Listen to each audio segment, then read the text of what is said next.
Hallelujah. प्रभु के नाम की महिमा हो। एक और बार हम सब लोग प्रभु की हजूरी में दोबारा मिलने के लिए प्रभु ने मदद किया। मैं प्रभु का धन्यवाद करता हूँ। इस लॉकडाउन में हम लोग अभी भी ऑनलाइन प्रार्थना कर रहे हैं। हम है तो उसको ऑनलाइन प्रार्थना करके कहते हैं, लेकिन यह आत्मिक प्रार्थना है। जहाँ जहाँ एक दो लोग मिलकर प्रभु की नाम लेते हैं, प्रभु की महिमा करते हैं, यीशु मसीह का नाम को पुकारते हैं, परमेश्वर उनके बीच में वास करते हैं। तो इसलिए आत्मिक रीति से हम प्रभु में एक साथ हैं। हो सकता है हम लोग मतलब इसको मानते हैं कि हम लोग अपने अपने घर पे अपने अपनी जगह पर प्रार्थना करते हैं, लेकिन आत्मिक रीति से अगर देखा जाए तो हम पवित्र आत्मा में एक होकर हम प्रार्थना करते हैं। विभिन्न घर पे, विभिन्न जगह पे, विभिन्न क्षेत्र पे लोग बैठकर प्रार्थना करते हैं। तो लेकिन आत्मा में प्रार्थना करने की वजह से हम आत्मिक रीति से आत्मा में एक होकर हम प्रभु से प्रार्थना करते हैं। इसलिए आज का हमारा प्रार्थना, चाहे लॉकडाउन हो या ना हो, हमारा हर प्रार्थना प्रभु में आत्मिक होता है। इसलिए हम एक होकर एक झुंड के साथ प्रार्थना करते हैं तो परमेश्वर प्रार्थना को सुनते हैं और आशीष भी करते हैं। और वैसे ही आज का प्रार्थना को भी प्रभु ने आशीष किया और आगे का प्रार्थना को भी प्रभु आशीष करेगा। Hallelujah, hallelujah. पिछले कुछ हफ्ते से हम लोग मसीह में आत्मिक जीवन में कैसे बढ़ना करके हमने कुछ बातें हमने सीखा था। यहूदा की किताब से, यहूदा की किताब पहला अध्याय 20वां वचन से हमने कुछ पॉइंट्स हमने पढ़ के हमने सीखा है। आज भी उसी किताब से उसी वचन से कुछ सच्चाई हम सीखेंगे। यहूदा की किताब पहला अध्याय 20वां वचन से हम पढ़ते हैं। पर हे प्रियो, तुम अपने अति पवित्र विश्वास में उन्नति करते हुए और पवित्र आत्मा में प्रार्थना करते हुए अपने आप को परमेश्वर के प्रेम में बनाए रखो। अपने आप को परमेश्वर की प्रेम में बनाए रखो और अनंत जीवन के लिए हमारे प्रभु यीशु मसीह की दया की बाट जोते रहो। अनंत जीवन के लिए हमारे प्रभु यीशु मसीह की दया के लिए बाढ़ जोकर रहो। इस वचन 20वां वचन से लेके आगे का वचन, सारे वचन अगर आप पढ़ोगे तो इन वचनों में हमें आत्मिक जीवन में बने रहने के बारे में कुछ बहुत ही एक महत्वपूर्ण या बहुत ही जरूरी बातें यहाँ पर लिखा गया। एक मसीह होने के नाते एक आत्मिक जीवन उसका कैसे होना चाहिए, उस बातों को सीखने के लिए यहूदा की किताब में हम लोगों को बहुत अच्छी तरीके से सीखने को हमें मिलता है। एक होता है मसीह, जो नाम के लिए मसीह बोला जाता है। दूसरा होता है मसीह, जो प्रभु के लिए आत्मिक जीवन में उन्नति पाते हुए प्रभु की राज्य के लिए वो तैयार होते हैं, वो है मसीह। इसमें अगर आप सच्चा प्रभु का वचन के अनुसार चलने वाला व्यक्ति, सच्चा एक धर्मी व्यक्ति है, सच्चा एक राइचसनेस एक पर्सन, एक फैमिली, एक पर्सन है, तो आपको क्या करना चाहिए? आत्मिक रीति में भी उतना ही उन्नति की ओर बढ़ना चाहिए। जैसे हमने पहला पॉइंट हमने देखा था, 20वां वचन पढ़ो। पर हे प्रियो, तुम अपने आदि पवित्र विश्वास में उन्नति करते आदि पवित्र विश्वास में उन्नति करते हुए, सबसे पहले हमने देखा था आदि पवित्र विश्वास में हमें उन्नति होना है। यानी विश्वास करना एक अलग चीज है, पर उस विश्वास में पवित्र होकर उस विश्वास की जीवन बिताकर प्रभु के राज्य में जाना, इसको बोलते हैं उन्नति पाना। इसको बोलते हैं आत्मिक रीति से एक मसीह परिवार, आत्मिक रीति से एक मसीह परिवार विश्वास में कितना और कैसे दृढ़ होते हैं। हालेलुया। दूसरा हमने देखा था कि पवित्र आत्मा में प्रार्थना करना। प्रार्थना एक होती है प्रार्थना, नॉर्मली प्रार्थना करना, दूसरा होता है आत्मा में प्रार्थना करना। हम लोगों को ये सिखाता है कि हमारी प्रार्थना आत्मा में हो। हमारी प्रार्थना पवित्र आत्मा में हो। नॉर्मल प्रार्थना एक अलग चीज है, जहां पर पवित्र आत्मा नहीं है, पवित्र आत्मा की बगैर अगर आप प्रार्थना करते हो तो वो एक नॉर्मल प्रार्थना माना जाता है।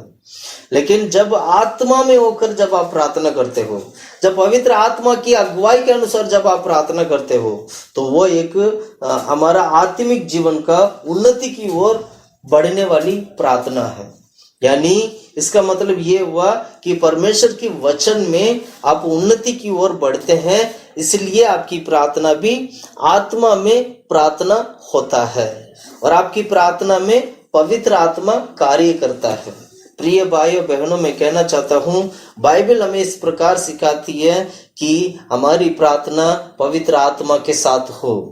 जो लोग पवित्र आत्मा को विश्वास नहीं करते हैं, वो हालांकि मसीह कहते हैं, हालांकि हम यीशु को फॉलो करने वाले कहते हैं, हालांकि हम यीशु मसीह का सच्चाई के अनुसार चलने वाले करके कहते हैं, लेकिन उनके मन में विश्वास ये है कि केवल यीशु मसीह पर पवित्र आत्मा के ऊपर विश्वास नहीं करते हैं।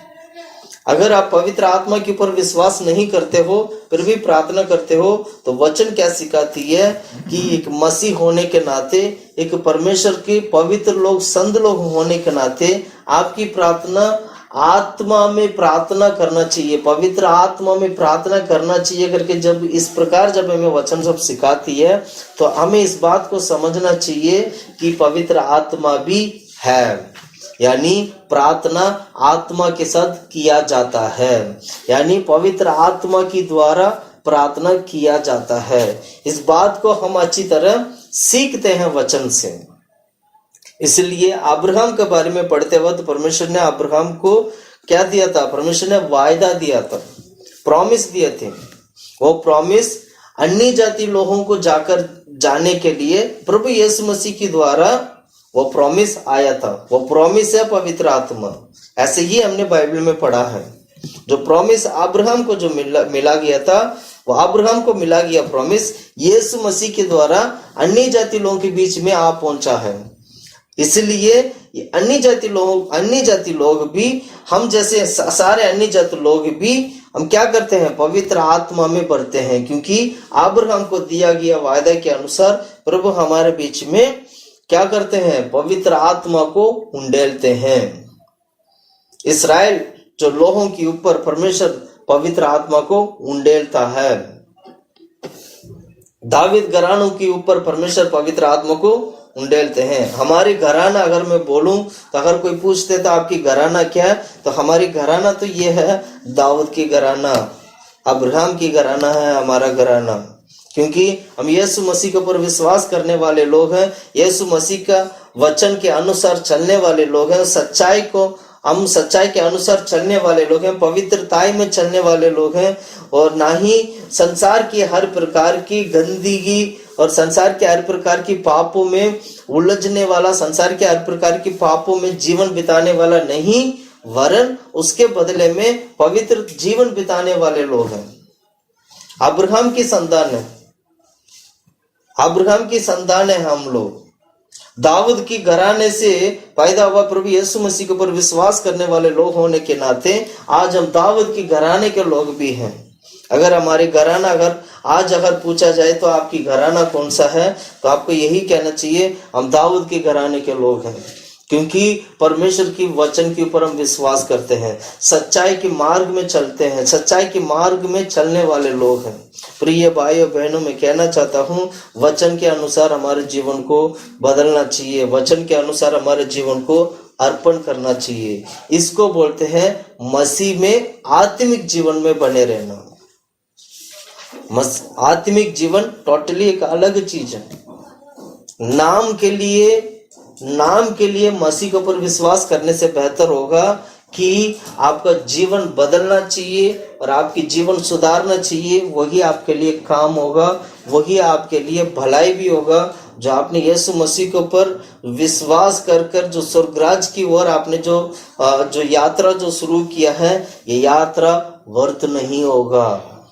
प्रिय भाइयों बहनों, मैं कहना चाहता हूँ, इस संसार में एक ही मार्ग है, वो है यीशु मसीह। एक ही एक व्यक्ति है जो हमारे लिए, हमारे पापों के लिए मरकर तीसरा दिन जी उठा है। आज भी यीशु मसीह जीवित है, क्योंकि मुर्दों में से जी उठा यीशु मसीह आज भी हमारा बीच में है।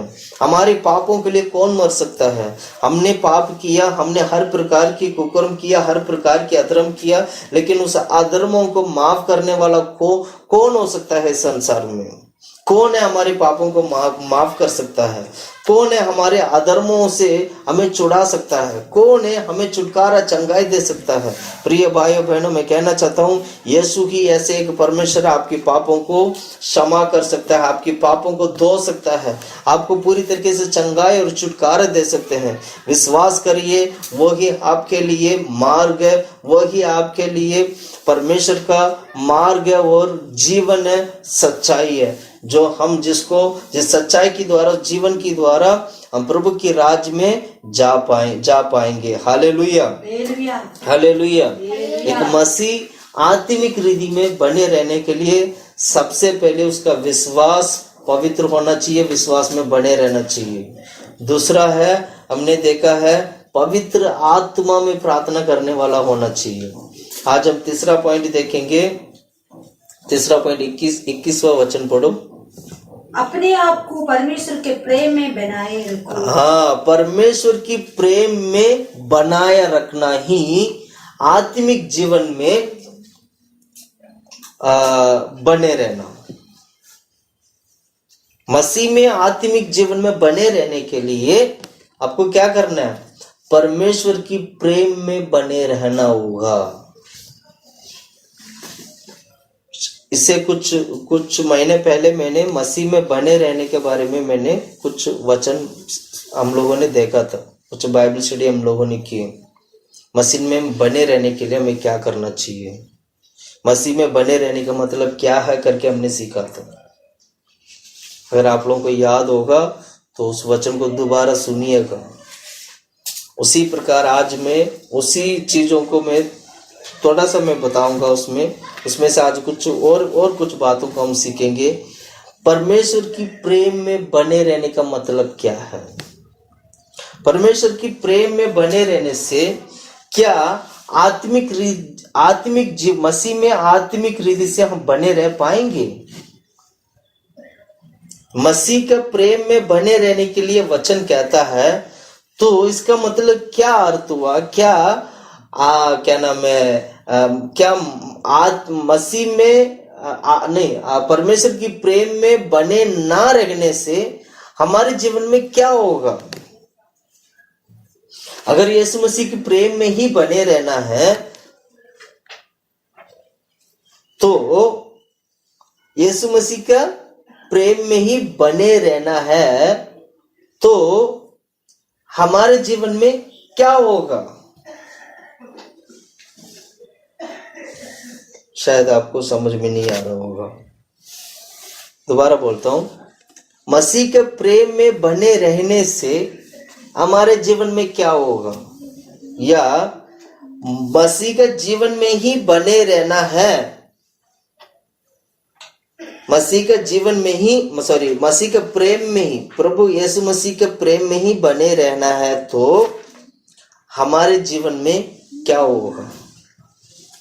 प्रिय भाइयों बहनों, वचन सिखाती है हम लोगों को। इस वचन को पूरा वचन 20 से लेके आई थिंक 25वां वचन तक आप पूरा अच्छी तरीके से पढ़ेंगे। इस वचन में यही लिखा है, अपने आप को बचाना। वेरी सिंपल, अपने आप को बचाना है।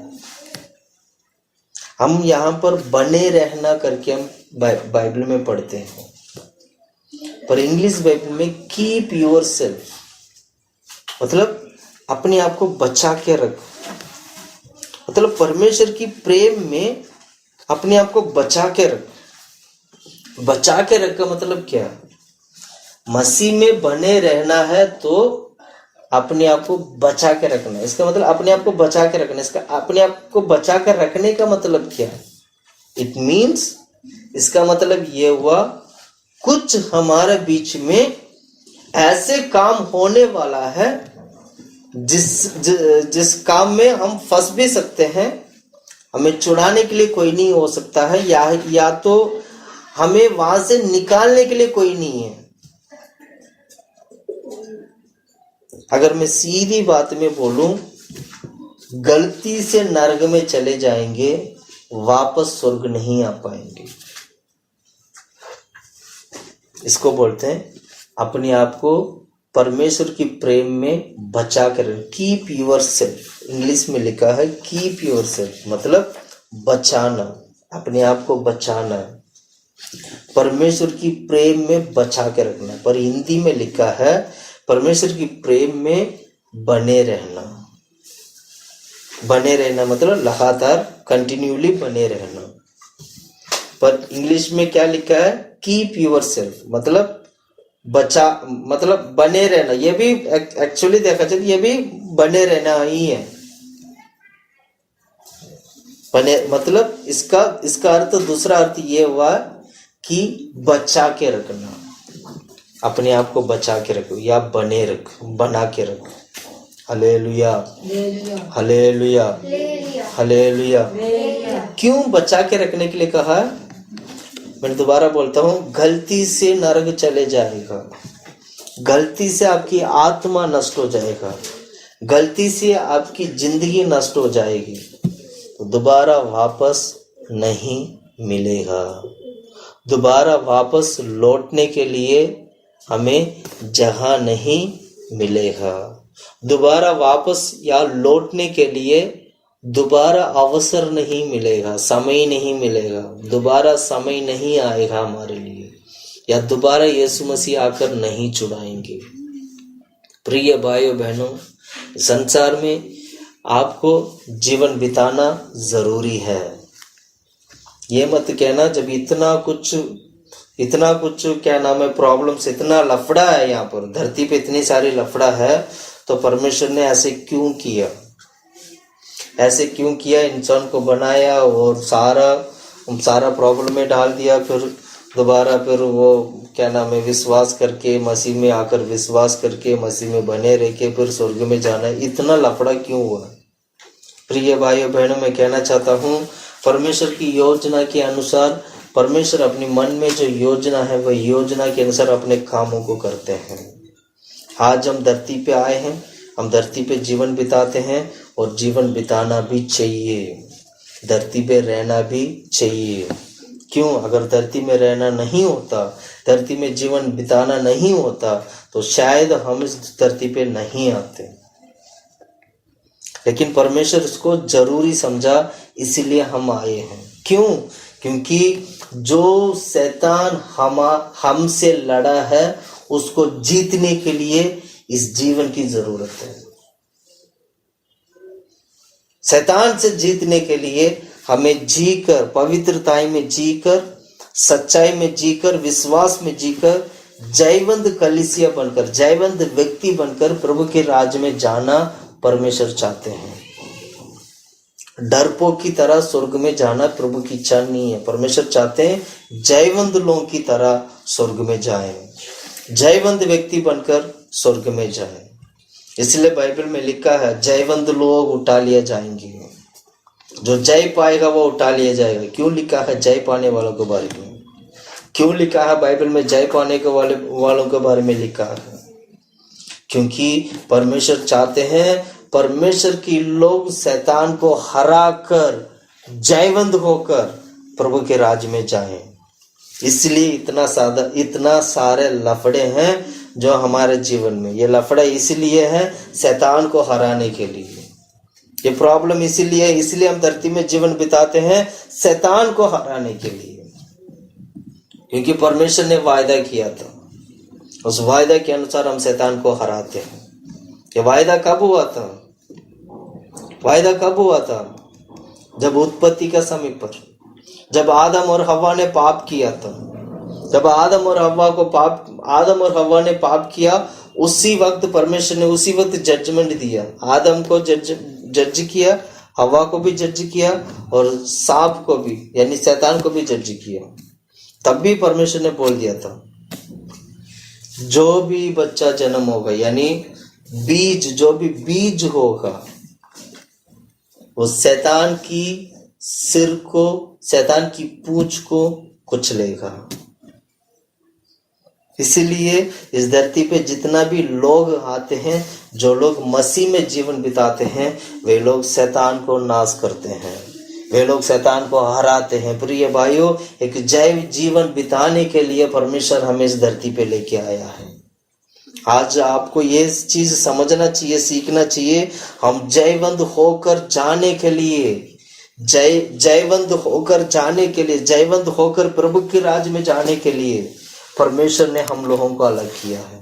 जो कोई भी यीशु मसीह के ऊपर विश्वास करेगा वो जयवंत होगा। शैतान को हराने के लिए परमेश्वर ने संतान को बढ़ाया है, संतान को फैलाया है।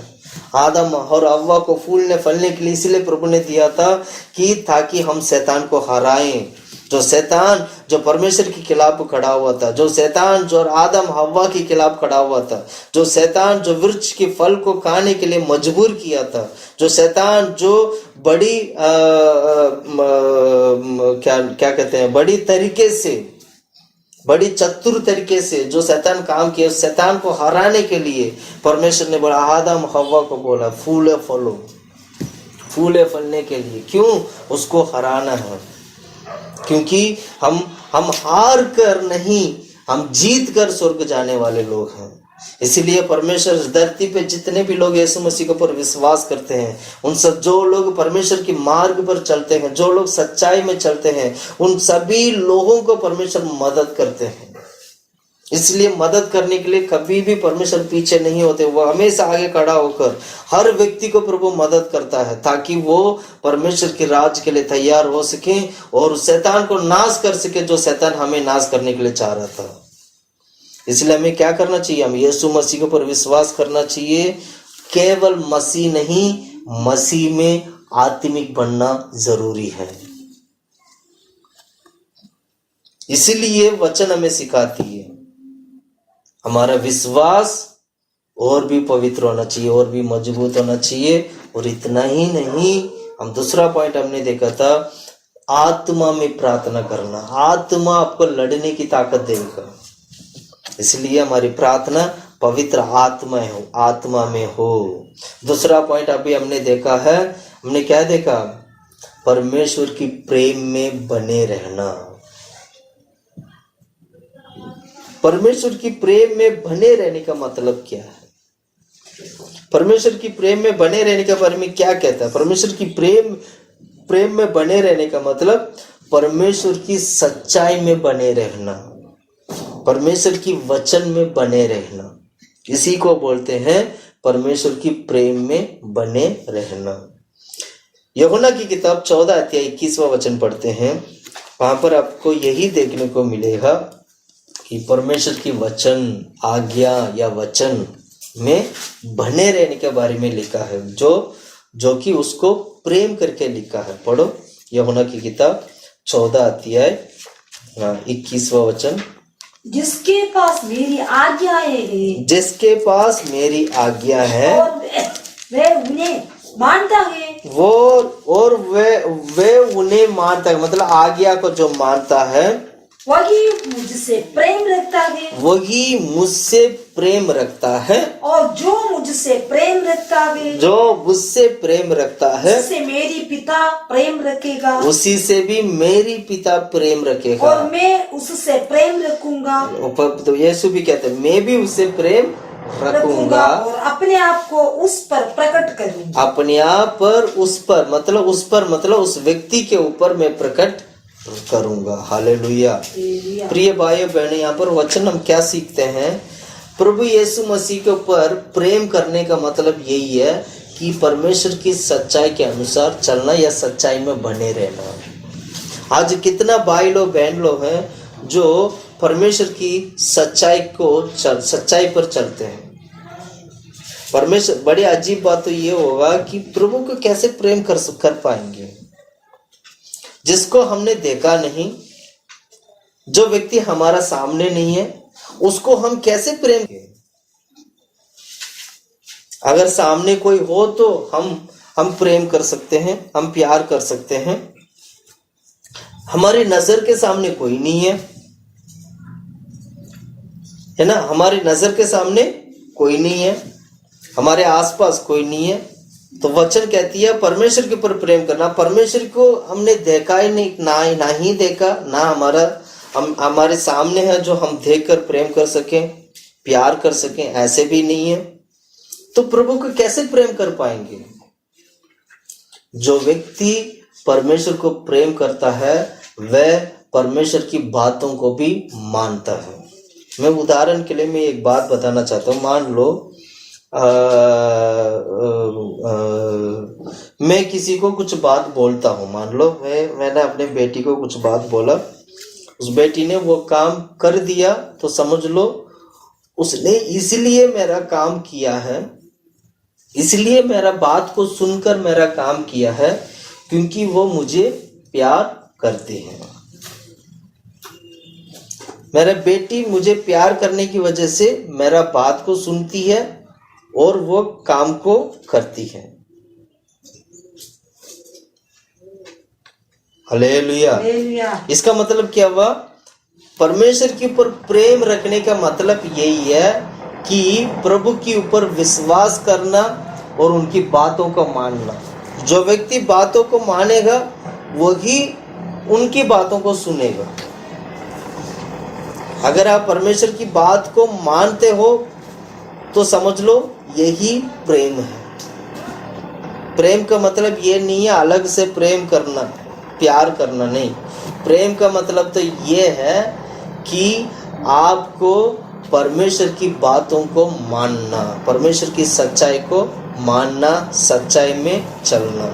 अगर सच्चाई में चलोगे, परमेश्वर की बातों को मानोगे तो वो प्रेम माना जाएगा, परमेश्वर की प्रेम माना जाएगा। अगर आप परमेश्वर के वचन के अनुसार चलोगे तो समझ लीजिएगा आपने परमेश्वर के वचन के अनुसार तो चले हैं और साथ में प्रभु परमेश्वर के ऊपर प्रेम भी किए हैं, इसलिए परमेश्वर के वचन में चले हैं। इसलिए वचन के अनुसार क्या करना चाहिए? अगर इस तरह हम परमेश्वर की सच्चाई को मानकर उस सच्चाई में चलते हैं तो पिता परमेश्वर भी उस पर प्रेम रखेंगे, पिता परमेश्वर भी उस पर प्रसन्न होंगे। इसलिए हम सच्चाई को सीखना चाहिए, सच्चाई के अनुसार चलने की प्रयास करना चाहिए। Hallelujah, hallelujah. प्रभु का जो प्रेम जो होते हैं वो सच्चाई है, परमेश्वर का प्रेम ही सच्चाई है। इसलिए परमेश्वर क्या कहते हैं? परमेश्वर की प्रेम ही परमेश्वर है, मतलब प्रेम ही परमेश्वर है। बाइबल में क्यों लिखा प्रेम ही परमेश्वर करके? प्रेम मतलब सच्चाई, परमेश्वर मतलब सच्चाई। जहाँ पर सच्चाई है वहाँ पर प्रेम मिलेगा, जहाँ पर सच्चाई है वहाँ पर परमेश्वर भी मिलेंगे। जहाँ सच्चाई नहीं होगा वहाँ प्रेम नहीं मिलेगा, जहाँ सच्चाई नहीं होगा वहाँ परमेश्वर भी नहीं मिलेंगे। इसलिए हमें क्या करना चाहिए?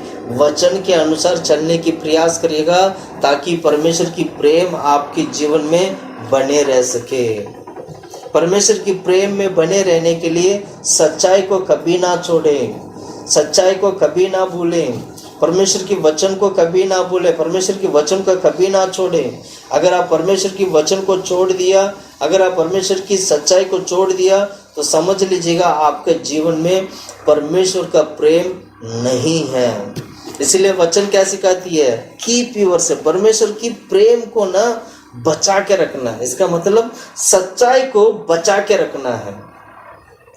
कोई भी काम करने से पहले ये देखना है आपको कि क्या ये काम सच्चाई के अनुसार है, क्या ये काम, इस काम में कोई पाप तो नहीं है।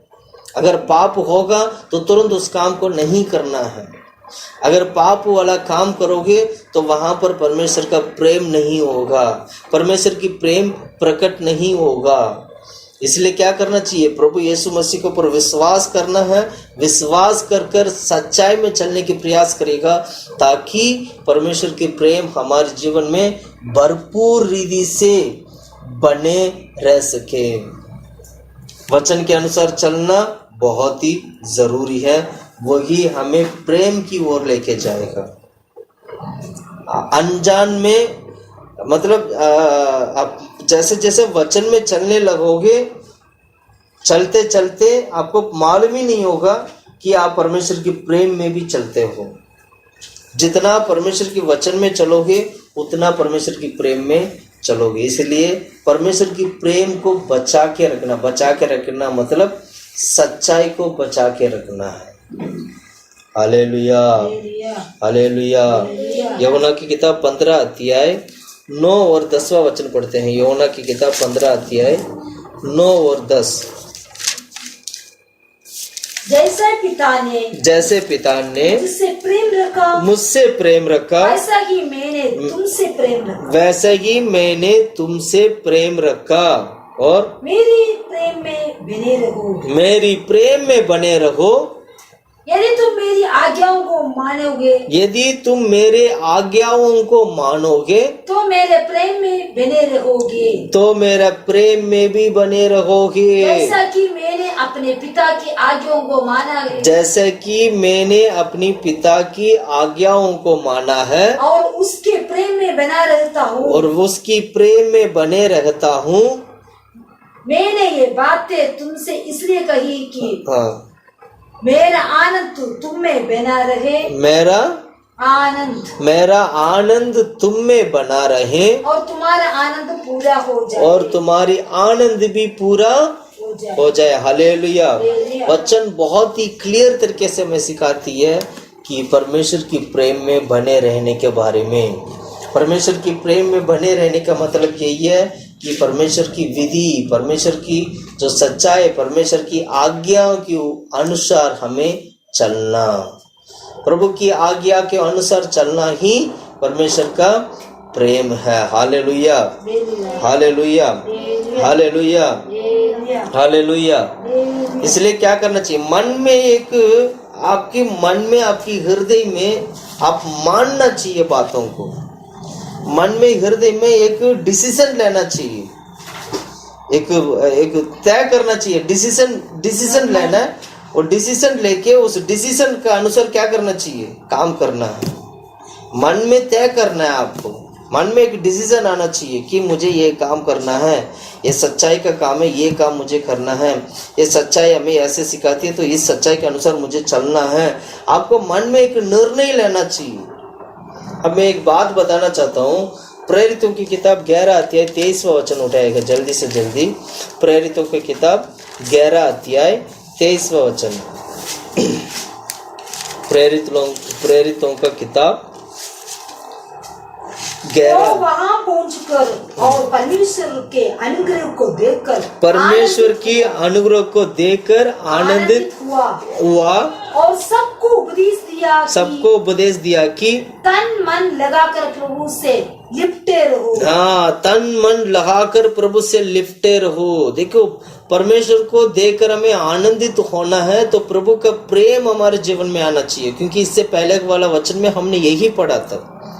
हम आनंदित तब होते हैं जब हम परमेश्वर की प्रेम में बने रहते हैं। प्रेम में बने रहने का मतलब क्या? परमेश्वर के वचन के अनुसार चलना, परमेश्वर ने दिया गया वायदा के अनुसार हमें क्या करना चाहिए? उस वायदा के ऊपर विश्वास कर हमें बढ़ना चाहिए।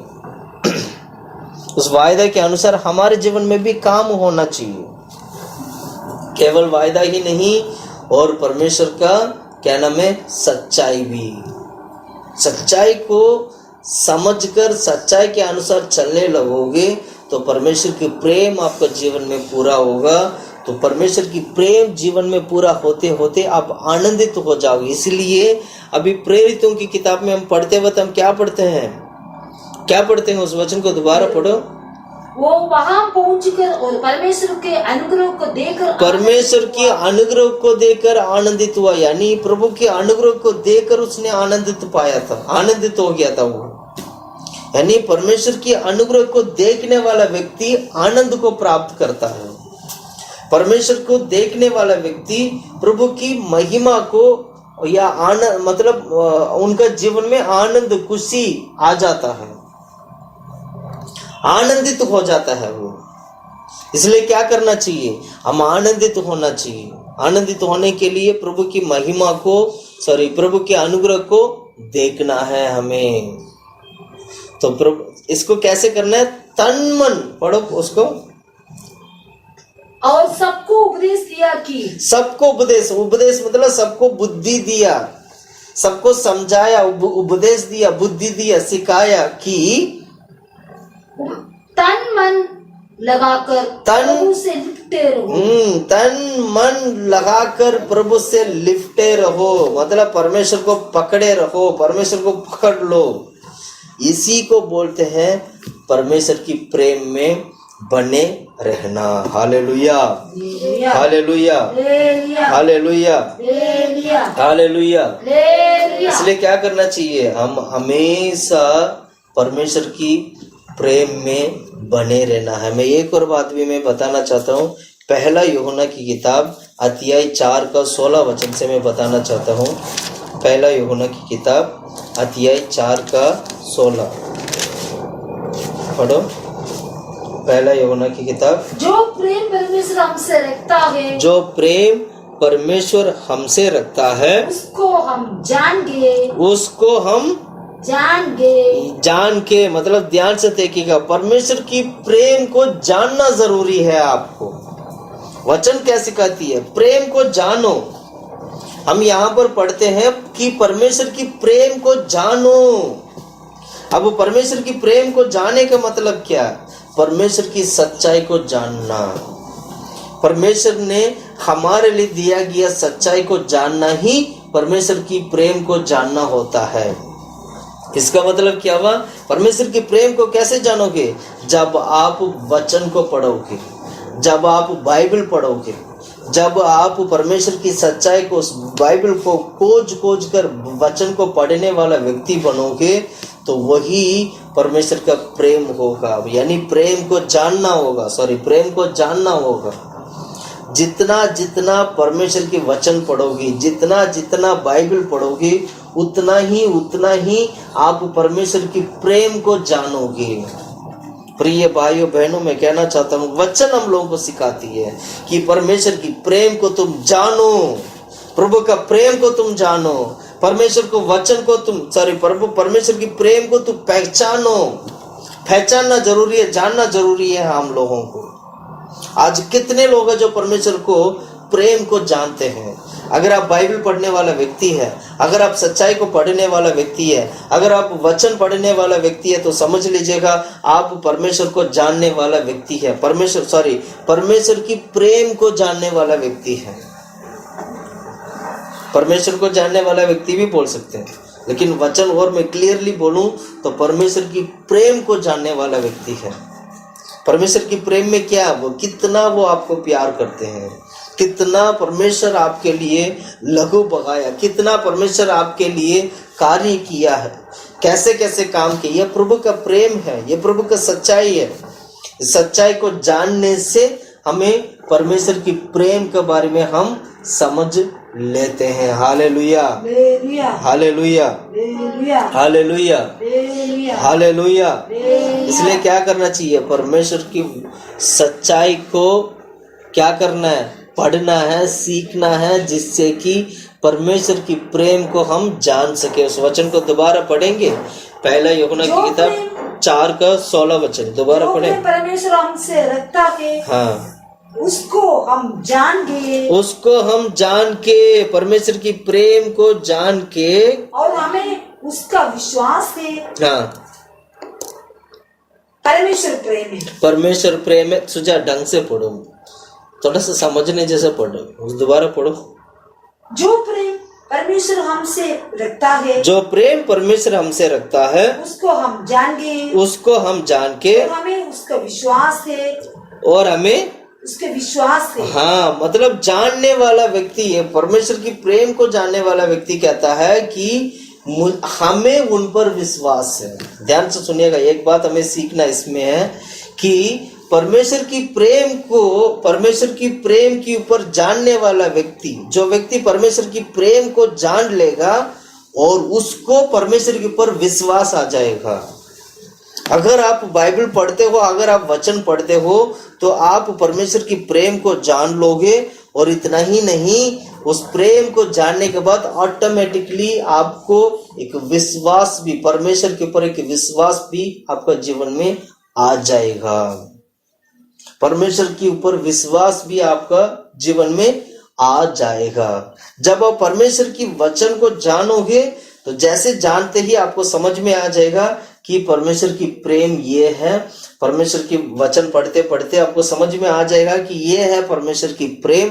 जैसे वो प्रेम, वो बहुमूल्य प्रेम जब आपको प्रकट होगा, परमेश्वर ने कितना कुर्बानी किया, वो चीज जैसे आपके सामने प्रकट होगा, प्रकट होते ही आप इस बात को मान लोगे कि यही परमेश्वर है और यही मेरा उद्धार करता है। इसलिए वो कहते हैं परमेश्वर ही प्रेम है। उसके वचन के आगे पढ़ो, उसी वचन को दोबारा पढ़ते हुए आओ। जो प्रेम परमेश्वर हमसे रखता है उसको जान गए और हमें उसका विश्वास है। परमेश्वर प्रेम है और जो प्रेम में बना रहता है वो परमेश्वर में बना रहता है। जो प्रेम में बना रहता, मतलब पहले हमने देखा परमेश्वर प्रेम है, मतलब परमेश्वर ही प्रेम है। जो व्यक्ति प्रेम में बना रहता है वो परमेश्वर में बना रहता है। Hallelujah, hallelujah, hallelujah. इसलिए क्या करना चाहिए? हमेशा परमेश्वर की प्रेम में बने रहना है। मतलब आपको वचन में चलना है, वचन के अनुसार चलना है। Hallelujah, hallelujah, hallelujah. अब ये प्रेम में बने रहने वाले व्यक्ति का जीवन परमेश्वर की प्रेम कैसे आएगा? प्रिय भाइयों बहनों, मैं कहना चाहता हूं, परमेश्वर का प्रेम हमारी मन में पवित्र आत्मा की द्वारा आता है। पवित्र आत्मा कैसे पाते हैं हम लोग? जब हम परमेश्वर को प्रेम करते हैं तब पवित्र आत्मा हमारे जीवन में आता है।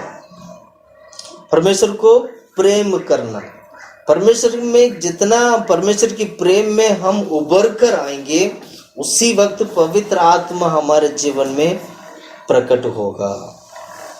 रोमियो की किताब 5वां अध्याय 5वां वचन पढ़िएगा। रोमियो की किताब 5वां अध्याय 5वां वचन पढ़ो। 5:5। और आशा से लज्जा नहीं होती, आशा से लज्जा नहीं होती, क्योंकि पवित्र आत्मा जो हमें दिया गया, पवित्र आत्मा हमें दिया गया है, उसके द्वारा परमेश्वर का प्रेम हमारे मन में डाला गया। मन में परमेश्वर का प्रेम डाला गया, इसलिए पवित्र आत्मा हमारे बीच में है। इस कारण तुम लज्जा नहीं होगे। कितना मतलब परमेश्वर हर मोड़ पर, हर जगह पर, जहां जहां आप खड़े होते वहां वहां परमेश्वर हमें आशा दिलाते हैं, तुम लज्जा नहीं होगे।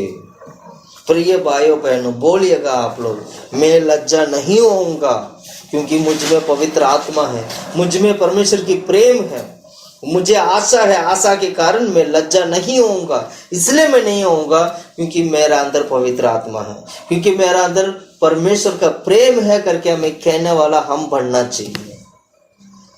इसका मतलब क्या हुआ? परमेश्वर हर जगह पर, हर मोड़ पर परमेश्वर हमें आशा देते हैं, आशा दिलाते हैं कि बेटा बेटी तो कभी लज्जा नहीं होगा।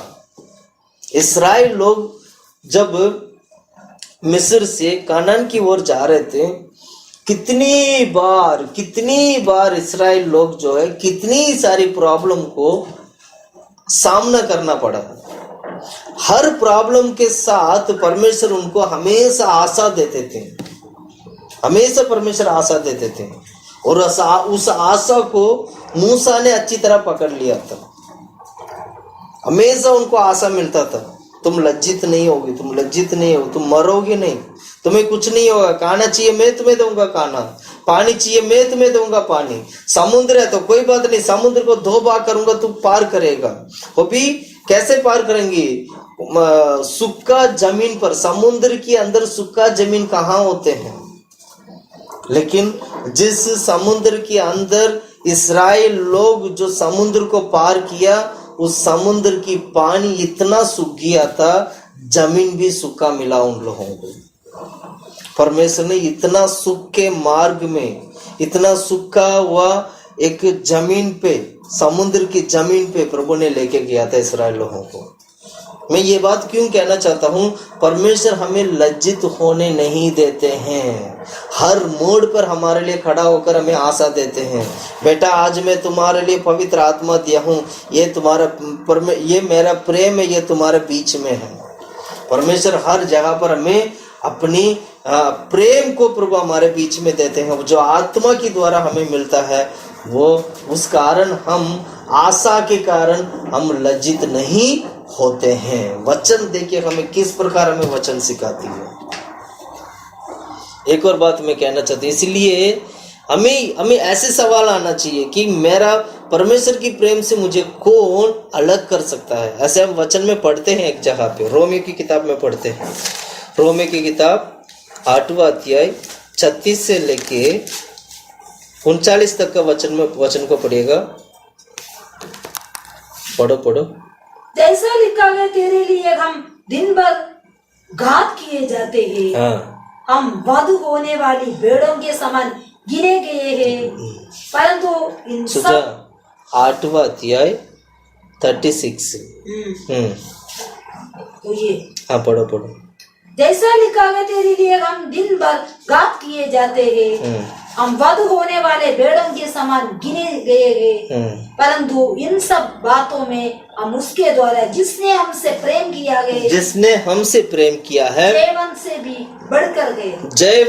भी बढ़कर है। जो परमेश्वर हमारे ऊपर प्रेम किया है वो क्या है? जयवंत से भी बढ़कर है। और आगे पढ़ो। क्योंकि मैं निश्चय जानता हूँ कि ना मृत्यु, ना जीवन, ना स्वर्गदूत, ना प्रधानताएं, ना वर्तमान, ना भविष्य, ना सामर्थ, ना ऊंचाई, ना गहराई, और ना कोई और सृष्टि हमें परमेश्वर के प्रेम से जो हमारे प्रभु मसीह यीशु में अलग कर सकेगी। हाँ, ये सब कोई भी हमें परमेश्वर की प्रेम से अलग नहीं कर सकते हैं। प्रिय भाइयों बहनों, परमेश्वर ने ऐसा गहरा प्रेम के साथ हमारे बीच में है। आप उस प्रेम को समझिए, आप उस प्रेम को पहचानिए, आप उस प्रेम को जानिए। परमेश्वर इतना एक गहरा रिश्ता के साथ हमारे बीच में वास करता है। एक गहरा सच्चा प्रेम के साथ परमेश्वर हमारे बीच में वास करता है। हम परमेश्वर की प्रेम को पहचान नहीं पाते हैं। Hallelujah, hallelujah. इसलिए बाइबल में लिखा, कोई भी चीज मुझे प्रेम से अलग नहीं कर सकता है। प्रेरित लोग लिखते हुए तो ऐसे लिखते हैं, कोई भी चीज मुझे इससे अलग नहीं कर सकता है। परमेश्वर का प्रेम इतना गहरा है। शायद इंसान जो प्रेम करते हैं वो प्रेम में बहुत ज्यादा कलंक मिल सकता है, बहुत ज्यादा झूठा प्रेम मिल सकता है, लेकिन परमेश्वर के प्रेम में कभी झूठ नहीं होगा।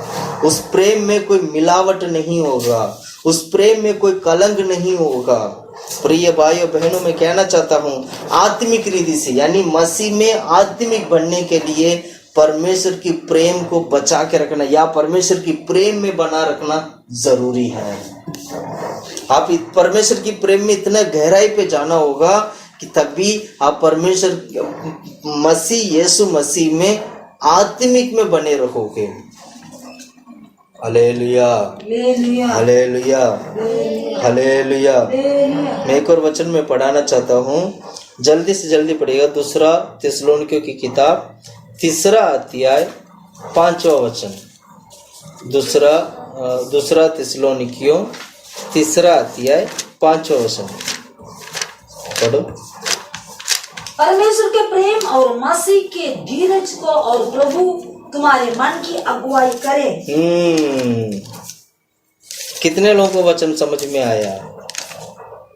3 अध्याय 5वां वचन पढ़ो। परमेश्वर के प्रेम, परमेश्वर की प्रेम, मसीह के धीरज की और प्रभु तुम्हारे मन की अगुवाई करे, मन की अगुवाई करें। Hallelujah, hallelujah. मतलब पर मसीह यीशु मसीह का जो धीरज है, और हमें क्या करना चाहिए? सही तरीके से अगुवाई करना चाहिए। उस वचन को दोबारा पढ़ें सुझा। परमेश्वर का प्रेम और परमेश्वर का ध्यान से सुनेगा। परमेश्वर की प्रेम और मसीह के धीरज की, और प्रभु तुम्हारे मन की अगुवाई करे। हाँ, धीरज और प्रेम मन की अगुवाई करना चाहिए। धीरज, प्रभु यीशु मसीह का धीरज और प्रेम दोनों हमारी मन की अगुवाई करना है। इसका मतलब क्या हुआ? परमेश्वर की सच्चाई और जितना भाड़ जोकर प्रभु के हजूर में धीरज के साथ, मसीह यीशु का धीरज, आपका जो बाढ़ जोकर रहना, या बाढ़ जोकर रहना भी बोल सकते हैं, या तो इसको धीरज मतलब तसल्ली से ठहर कर एक डिसीजन लेना। इन सभी चीजों में आपकी मन की अगुवाई के लिए प्रभु यीशु मसीह का प्रेम और धीरज अगुवाई करना चाहिए, मन की अगुवाई करना चाहिए। इसका मतलब बाइबल आपका अगुवाई करना है, यही प्रेम है।